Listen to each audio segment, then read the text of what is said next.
Hello বন্ধুগণ, আজকে আমি আপনাদের সাথে শেয়ার করব ভেন্ডির রেসিপি। তো প্রথমে আমি ভেন্ডিটি ভেজে নেব।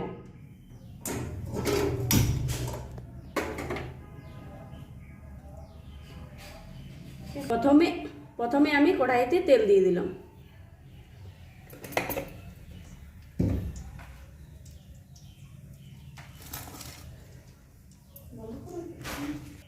এরপর তেলটা হালকা গরম হয়ে যাওয়ার পর আমি এতে দিয়ে দিলাম ভেন্ডি, যেটা আমি আগের থেকেই কেটে রেখেছিলাম।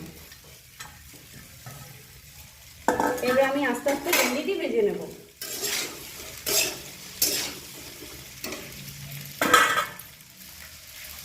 তারপর এতে দিয়ে দিচ্ছি হলুদ 1 চামচ, নুন 1 চামচ। এরপর ধীরে ধীরে আমি ভেন্ডিটি ভেজে নেব।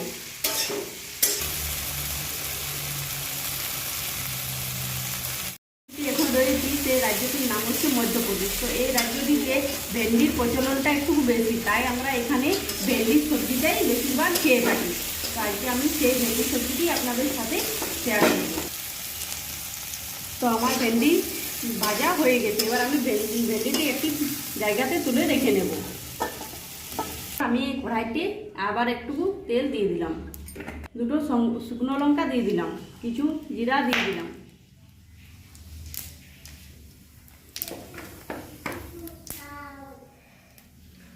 তারপর পেঁয়াজ কুচি দিয়ে দিলাম। পেঁয়াজ কুচিটা হালকা ভেজে নেওয়ার পর এবার আমি এতে আদা রসুন চেঁচো দিয়ে দিলাম। এটা আবার হালকা একটু ভেজে নেওয়ার পর এটাতে আমি বিলাতি কুচি দিয়ে দিলাম। এগুলো ধীরে ধীরে ভেজে নেওয়ার পর এই বিলাতি কুচিতে আমি হালকা পরিমাণ মতো নুন দিয়ে দিলাম, যাতে বিলাতিগুলো ভালোভাবে সিদ্ধ হয়ে যায়।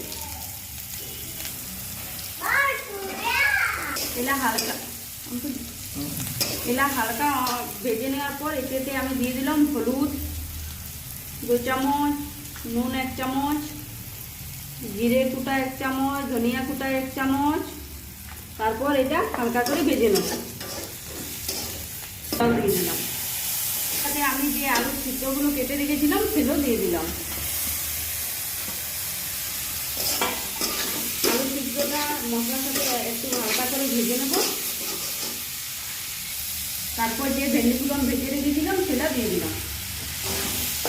এবার হালকা হালকা নেড়ে নেব, আস্তে আস্তে করে ভেজে নেব। তারপর এতে দিয়ে দিলাম আমি কিছু পরিমাণ মতো জল।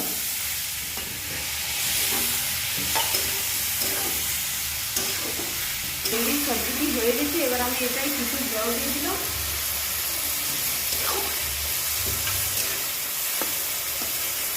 তারপর 1 চামচের মতো গরম মশলা দিয়ে দিলাম, যাতে এটার সুস্বাদ আরও বেশি আসে। আপনারা এইভাবে ভেন্ডি রান্না করে খাবেন তো খুব টেস্টি এবং মজাদার হবে। তো ফ্রেন্ডস, তো আমার ভেন্ডি সবজিটি কমপ্লিট। তো ভিডিওটি দেখার জন্য ধন্যবাদ।